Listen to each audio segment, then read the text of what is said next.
En ce mercredi, l'émission Embarras sur Alliance 92, comme invité Gilbert Arzatouv, qui n'est autre que journaliste. J'ai bien dit journaliste, oui, mais ministre aussi quand même. Vous avez été ministre et analyste actuellement. Bonjour. Bonjour.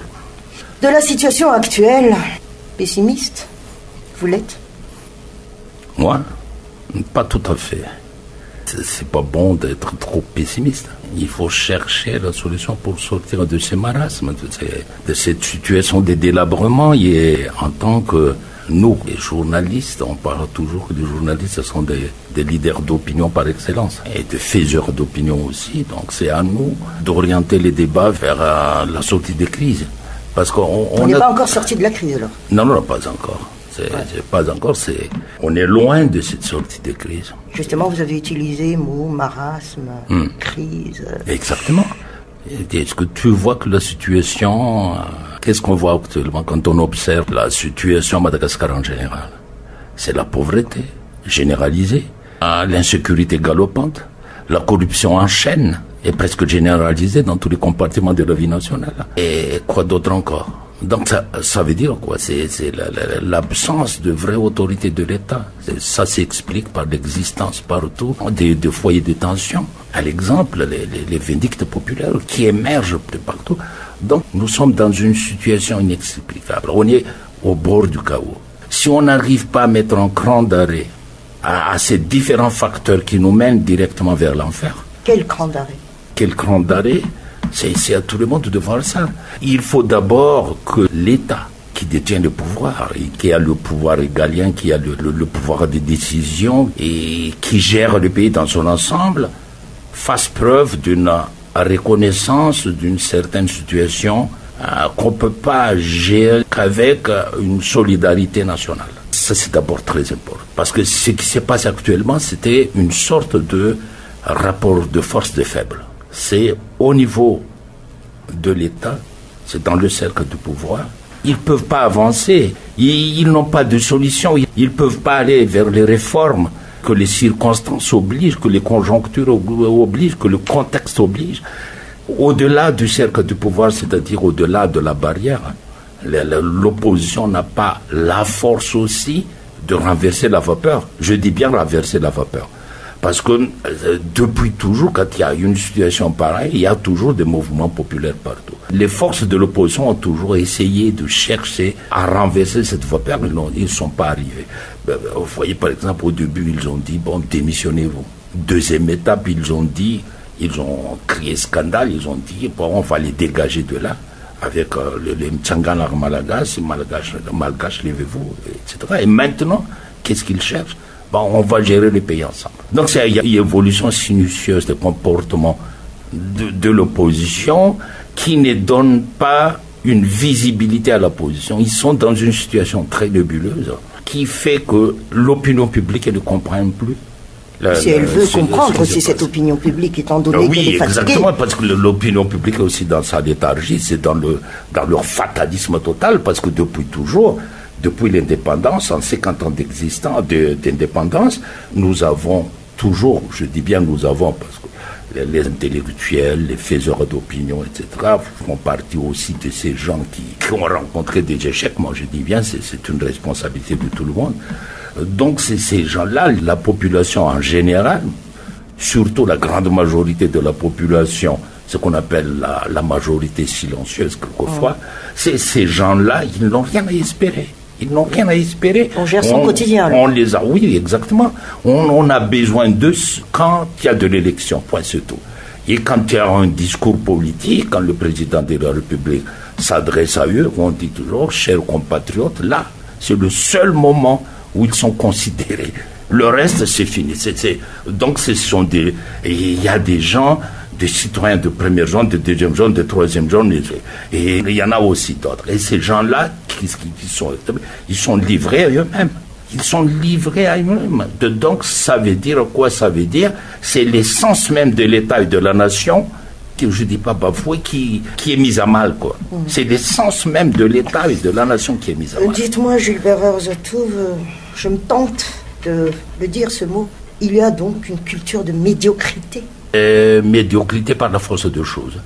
Parce que le problème, c'est quoi? Le problème, parce que les gens qui sont arrivés au pouvoir, on a tout simplement changé d'homme, mais pas de système et de comportement. C'est ça ce qui est. Mais on est passé quand même par des élections. Hein. On est passé par des élections, mais écoutez, les élections qui à Madagascar, qui se sont tenues à Madagascar, quand on parle des élections, le 85%, 60% presque analphabètes, et le reste qui n'entendent même pas ton analyse politique ou tes informations, ce que j'appelle là le citoyen de deuxième zone et de troisième zone. Est-ce qu'il y a une élection digne de ce nom? Donc toute élection, vous admettez que toute élection, c'est de l'instrumentalisation? Exactement. C'est de l'instrumentalisation d'une certaine classe au pouvoir. Et même ce qu'on appelle référendum, c'est toujours ça. Donc si nous sommes toujours dans cette situation-là, c'est encore rien à espérer. Ce qu'il faut attendre maintenant, c'est une équipe qui arrive vraiment à avoir une vision et une organisation de choses. Parce que moi, je crois fermement que ce qui existe à Madagascar, le problème de Madagascar, c'est avant tout un problème de vision et d'organisation. C'est ça qui manque. C'est pas une aiguille qu'on va chercher dans une botte de foin, ce que vous dites là quand même. Oui, peut-être, mais il faut savoir arrêter un jour. Quand tout le monde est dans cette situation difficile, personne n'est épargné. Si jamais il y a quelque chose qui pète quelque part, personne n'est épargné. Par exemple, tu vois très bien que les maisons des riches, les habitats des riches actuellement, ou bien des gens aisés, sont complètement barricadés par de palissades. Qu'est-ce que ça veut dire? Ça veut dire que la pauvreté un faciès de la pauvreté, tu vois, les atteint aussi. Par cette façon, parce qu'ils ont peur, parce que ces gens-là, quand ils ont vraiment faim, c'est comme en France à l'époque, du pain ou du plomb.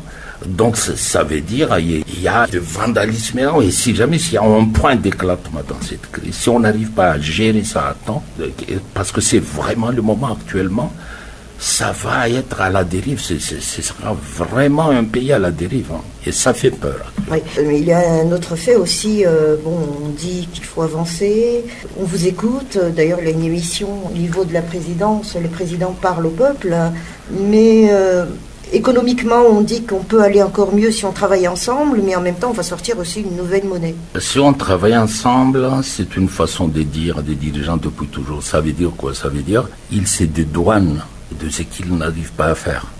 Tu vois? Par incapacité? Par incapacité ou... Oui, par incapacité, ça c'est sûr, parce qu'il y a beaucoup de facteurs qui les empêchent d'avancer. Il y a peut-être une capacité de s'organiser, il y a peut-être une équipe qui n'est pas adaptée aux besoins de la nation et de l'État. Il y a peut-être des blocages politiques, je ne sais pas. Mais quand on analyse sérieusement ce qui se passe actuellement, c'est que tout le monde est bloqué. Tout le monde est bloqué et l'État, les tenants de pouvoir s'enferment dans leur illusion. Tu vois, leur illusion, c'est quoi? S'ils ne veulent pas vraiment écouter, ils ne veulent pas connaître ce qui se passe à l'extérieur, et ils s'enferment dans leur coquille. Oui, dans leur coquille. C'est ça le danger principal à Madagascar. Parce que quand ils disent que ce qu'on fait actuellement, c'est vraiment le travail vers le développement socio-économique, et quand tu vois tous les membres du gouvernement présidés à la tête, le président de la République et le Premier ministre, dans un stade pour distribuer des vivres, de 3 kilos de riz pour une population affamée, et on dit que c'est le travail ce qu'il faut faire. Mais non, ce n'est pas du travail. C'est quoi? C'est dans une nation quelconque, c'est dans un État. D'abord, ce n'est pas le travail du gouvernement, du président de la République, du Premier ministre ou du ministre. C'est le travail d'un directeur de cabinet ou à la limite des associations de bienfaisance caritative et tout ça.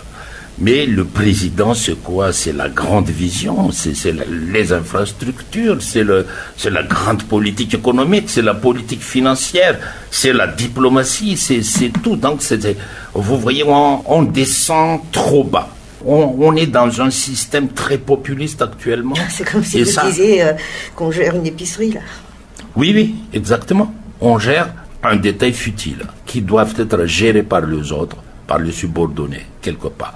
Et c'est pourquoi, tout simplement parce que on n'arrive pas à gérer ce qu'on veut gérer. On n'arrive pas à voir ce qu'on veut avoir réellement. Mais dites-moi, Gilbert Arzatov, n'est-ce pas aussi une crainte, une peur quelque part, parce qu'on sent quand même que... Quand on a peur, on va dans tous les sens. C'est ça ce qui est psychologiquement, c'est ça. Donc, c'est quand on va dans tous les sens, on arrive dans un lieu où on ne doit pas être. C'est ça ce qui est. Donc, à un moment donné, le problème va être ingérable parce que, à force de gérer les détails, on ne voit plus l'essentiel. Tu vois? Donc, ça c'est très grave dans un pays parce qu'il n'y a plus une vision. C'est le Premier ministre et le Président de la République, les ministres, ils doivent avoir une vision à long terme. Un TDR. Oui, bon, voilà, c'est une feuille de route, un TDR. Donc ça c'est le travail de dirigeant. Mais quand tu n'arrives pas à trouver les moyens dont tu as besoin, tu gères le quotidien, tu gères, comme tu dis, l'épicerie. Donc c'est comme ça maintenant les affaires nationales, ils vont ne voir que les petites choses conjoncturelles. Or l'État, c'est d'une manière globale, c'est l'ensemble du pays qu'on doit gérer. Et tu imagines ce qui se passe, on court tout simplement derrière les événements, partout. Et ça, tout le monde devient paupier, maintenant. Parce qu'on n'a plus cette vision-là, on n'a plus cette organisation. Mais quand on parle, par exemple, on dit que Madagascar souffre de pression de la communauté internationale et souffre de mauvaise foi, de la mauvaise foi de la communauté internationale parce que les financements arrivent à compte-gouttes. Mais c'est pas ça. Il n'y a pas une économie qui se développe si on ne prend pas en considération les ressources intérieures. Si on n'arrive pas à mobiliser les ressources intérieures, tu ne peux pas développer un pays. On parle de culture aussi. On parle de culture aussi. Ça, c'est un socle, tu vois. S'il n'y a pas ce socle culturel, si tu veux avoir une politique bien ficelée de l'économie, de développement socio-économique du pays, il faut que ça soit sur un socle culturel, sur un socle d'identitaire de la population. Sinon, tu fais une économie, un développement qui flotte, qui ne répond pas aux besoins fondamentaux de la population. Et ça s'appelle une gestion fictive de Madagascar. On gère un Madagascar fictif parce que tu n'arrives plus à connaître ce que la population a vraiment besoin. C'est ça le problème de ce qui se passe actuellement, où on est complètement désorienté. Basiquement, de quoi a besoin le Malgache? Le Malgache a besoin de vivre. Il faut que le Malgache sorte de cette pauvreté, parce qu'ils sont pas, ça mérite pas au Malgache. Cette pauvreté, là où ce cadre de vie actuellement, c'est vraiment humiliant pour le Malgache. Ça veut dire quoi? Ça veut dire sécurité, à manger, du travail. Oui, à l'époque, pendant la Première République, on a parlé de politique Nkibo, la politique de vendre. C'est ça que le Malgache a besoin. Encore maintenant? Oui, bien sûr. Donc on a besoin de ça. Imagine que le riz qui se vend actuellement sur le marché à 3000 arias. Mais ça va pas. Mais on n'arrive pas. Est-ce que c'est vraiment à cause de quoi? De prix du riz sur la scène internationale, ou bien c'est aussi encore, c'est par le fait des actions de ces mafias de fortune qui font de la spéculation. Ah oui, mafia de fortune, vous dites? Exactement, parce que c'est pas vraiment le mafia. Ce sont tout simplement un groupe de gens qui utilisent leur proximité de pouvoir pour s'enrichir et fructifier ce qu'on appelle une économie souterraine à Madagascar. Donc, imagine. Donc, tu vois ces gens-là, ce sont eux qui ont créé le problème de crise à Madagascar. Ce sont eux qui font toujours des raccourcis pour arriver au pouvoir. Et c'est pour avoir, par leur logique, le pouvoir et l'avoir. Tout simplement, c'est ça ce qu'on fait. Donc, tu as un Madagascar complètement désorganisé en ce moment. Il n'y a plus d'État, l'État, ça n'existe plus, qu'on le veuille ou non, qu'on reconnaisse ça ou non, c'est qu'actuellement, le pouvoir d'État est mis à mal, qu'on le veuille ou non. Le pouvoir de l'État s'est restreint. Au niveau des grandes villes, point c'est tout. En pleine campagne, il n'y a plus d'État. Mais dites-moi quand même, à travers tout cela, il y a la société civile qui est là. Mais on parle déjà d'élections, Gilbert Arzatou. C'est une solution de facilité. Et ça, c'est toujours notre problème. Nos problèmes fondamentaux dans ce pays, c'est de ne pas résoudre jusqu'à leur racine le mot qui gangrène la vie nationale. Donc depuis toujours, il y a ces crises cycliques. Depuis l'indépendance, actuellement, bon, j'écarte la Première République, en 1972, il n'y a que des crises cycliques. Notre histoire nationale est jalonnée de crises depuis 1972 jusqu'à présent. Si il y avait des crises, on a tout simplement dit que il y a de mauvaise foi de la politique, donc il y avait des coups d'État entretenus par des gens mal intentionnés et tout ça. Donc on a tout simplement essayé de résoudre le cause politique de crise.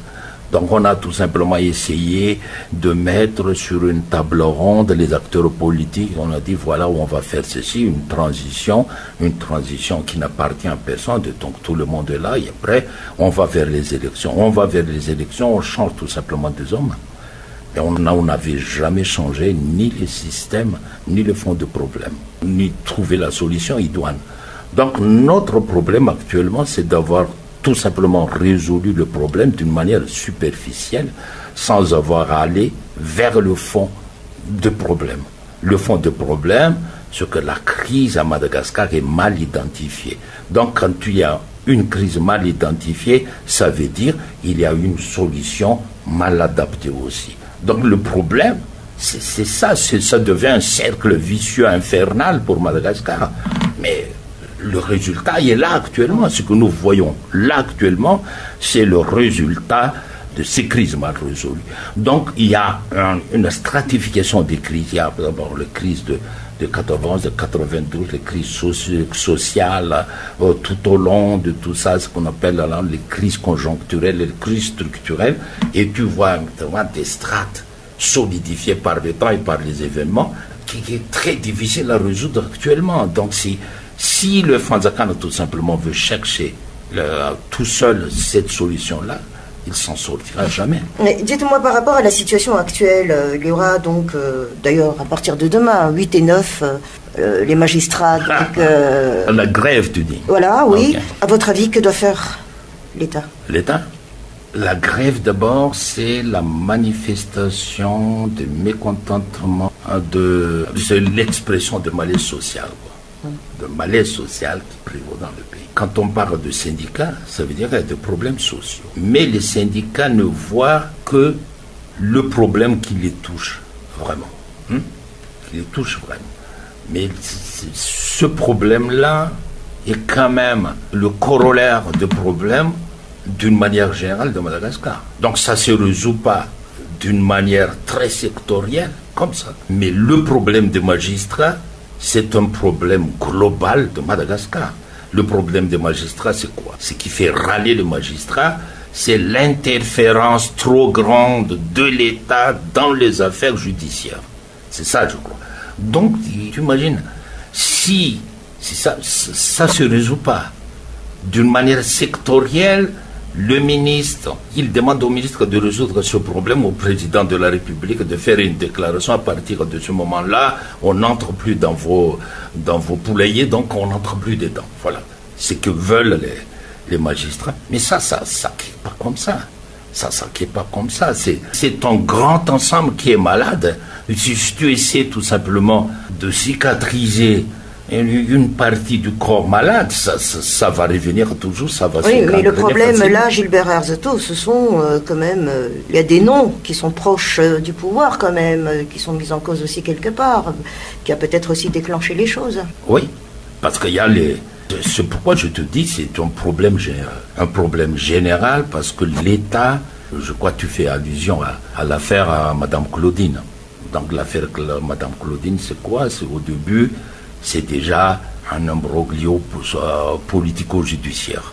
Donc on a dit, bon, la dame est malade. Tout de suite, bon, je ne dis pas qu'elle n'était pas malade. Bon, elle était malade, donc on l'a évacuée à l'extérieur, on l'a rapatriée, on l'a mis dans une chambre d'hôpital. Donc ça veut dire, c'est l'État qui dicte tout peut-être quelque part. C'est une main invisible qui protège la dame. Et cette main invisible, ça s'appelle la raison d'État. La raison d'État. Donc cette raison d'État-là, c'est un problème aussi à résoudre. Parce que quand on dit, dans un principe fondamental d'un État de droit, personne n'est au-dessus de la loi. Donc ça veut dire ce que ça veut dire. Donc si tu regardes ce problème-là, tu vois, bon, ce problème de magistrat, c'est tout simplement, d'abord pour le moment, c'est une sorte de gesticulation. Une sorte de gesticulation pour se faire voir tout simplement. Parce que et c'est dangereux quand même. Ah oui, c'est dangereux. C'est dangereux, c'est quand même 48 heures je dis pas, c'est pas dangereux. Je fais tout simplement l'analyse comportementale des acteurs à Madagascar. Si on regarde les problèmes malgaches d'une manière sectorielle, comme ça, ce qu'on appelle d'une manière stéréotypée. Donc tu peux pas résoudre l'ensemble. Mais il faut à un certain moment que tout le monde soit conscient que le problème est déjà au-delà de ce qu'on peut supporter. Donc il faut se concerter. Et ce que doit faire le premier pas dans ce sens-là, c'est l'État. Pour qu'il n'ait pas... Entre nous, Gilbert Arzatov, vous pensez réellement que... Non, ils seront obligés, à un moment ou l'autre, ils seront obligés. Ils seront obligés, sinon... Il y aura de l'explosion sociale. Mais à quelques semaines, à quelques mois des élections, vous croyez franchement qu'ils vont le faire? Est-ce que tu crois que l'élection est une solution en ce moment-là? Tenir une élection dans cette circonstance pareille, est-ce que tu crois que c'est la solution actuellement au problème malgache? Donc il faut que l'État sache d'abord que le problème est déjà intenable. Donc il faut d'abord avoir le courage de résoudre ça d'une manière... Humilité aussi du pouvoir. Oui, humilité, oui. Humilité, peut-être c'est un grand mot pour le politicien. C'est un rabaissement plutôt. Mais c'est ça qu'il faut mettre. Non, une reconnaissance parfaite, une analyse circonstancielle et rationnelle des choses, tu vois, parce qu'à un moment donné, il faut que tout le monde arrête son jeu, quoi, son jeu à part, parce que c'est l'État qui empathise après. Imagine dans cette situation-là, nous raisonnons, nous sommes à Tana, nous raisonnons, nous avons des policiers à chaque coin de rue, nous avons tout ce qu'il faut dans le grand magasin et tout ça, imagine ce qui se passe. On râle à Tana, du moment qu'il y a une coupure d'électricité, on râle. Mais imagine en pleine campagne, là où il n'y a pas d'électricité, il n'y a pas de sécurité, il n'y a pas de SACAF, il n'y a pas d'eau, il n'y a rien. Donc, ces gens-là, ils constituent quand même le 85% de la population malgache. Et nous ne sommes pas prêts à réfléchir cette réalité malgache-là. Nous sommes égoïstes, nous sommes des citadins égoïstes. On s'en fout quand on dit on s'en fout ce qui se passe. Nous, on est bien dans notre coin. Ça c'est l'égoïsme parfait. Donc si on veut gérer Madagascar, c'est pourquoi j'invite les intellectuels à mieux réfléchir sur le problème actuel, parce que le pays est vraiment en danger actuellement. Oui, Gilbert Arzatov, il y a aussi nos députés quand même, ils sont sur les lieux. Les députés, si tu analyses, on a dit, c'est même pas utiliser ce mot, c'est une assemblée corpion. On dit depuis toujours, exactement, j'étais déjà là-bas, je suis un témoin. Donc imagine qu'à l'époque où c'était en 96 jusqu'en 2000, à l'époque où j'étais député de Madagascar, on parle de choses très sérieuses. C'est le budget, la loi des finances. À l'époque, loi des finances, il y a au plus, on était à, je ne sais pas, à quelques centaines, à centaines et quelques. Alors à l'époque, on n'était pas encore vraiment à 150. Donc, quand il y a les débats sur la loi des finances, c'est au dernier trimestre. Donc, à ce moment-là, tout le monde s'absente. Et du moment qu'il y a vraiment le vote après, parce qu'il faut voter cette loi des finances, tout le monde arrive dans l'hémicycle. Et qu'est-ce qu'on fait? Il y a un monsieur qui dit, lève la main, tout le monde lève la main, sans connaître quoi que ce soit dans le livre. Déjà, le livre... Il y a un chef d'orchestre quelque part, oui, tout ça? Très bien, c'est le chef d'orchestre politique, et ça s'appelle la majorité parlementaire. Exact, oui. Donc c'est la classe politique au pouvoir qui gère tout, qui fait la pluie et le beau temps. Donc, malgré les réalités que vive la population actuellement, ils s'en foutent complètement de ça. C'est grave quand même. Oui, Alors, c'est grave. Est-ce qu'on a besoin de ces deux chambres alors? Il faut qu'on avance d'abord il faut que le Fanzakan reconnaisse que la situation est très très difficile actuellement et que le Fanzakan tende la main à tous ces gens-là. Non. Moi je dis pas pour être très rationnel. Moi, je pense qu'il y a quand même quelque chose qu'on peut prendre, par exemple, parce qu'il y a 300 partis politiques. 300 partis politiques, c'est déjà là une fourtaise. Mais il y a ce qu'on appelle les partis historiques qui ont quand même leur raison. Tu vois, ce qu'on appelle parti historique, ce que j'appelle parti historique, ce sont ces partis qui sont arrivés, qui ont déjà eu la possibilité de mettre quelqu'un au pouvoir, à se faire élire, malgré le fait que nous ayons critiqué durement la tenue des élections à Madagascar. Il y a quand même ça. Je prends par exemple le PSD, l'AREMA, le TIM, l'UNDD, l'HVM. On peut faire quelque chose avec ces gens-là si le Fanzakan dit qu'on va se mettre sur une table actuellement. Ça, c'est d'abord les partis historiques. Il y a ensuite le Raymaden Aradrazan qui est très important. Le Raymaden Aradrazan est très important parce que ce sont eux qui gèrent qui fait une gestion de proximité de notre société dans le Fouktang respectif. Donc ce sont des gens qui ont une autorité morale très importante, morale et culturelle, très importante au niveau. Donc ces gens-là, si on prend l'Église, parce que depuis quelque temps, on a dit, je ne suis pas contre, on a dit que les FFKM et tout ça, les FFKM. Donc ces gens-là, si on arrive à s'organiser et avec le président de la République pour voir ensemble qu'est-ce qu'il faut faire maintenant. Parce que c'est pas une politique d'exclusion ce que je fais là. Mais il y a quand même aussi les grandes plateformes de syndicats qui représentent la société civile, la grande plateforme. Et on n'a pas déjà fait ça quelque part? Non, oui, c'est du déjà vu.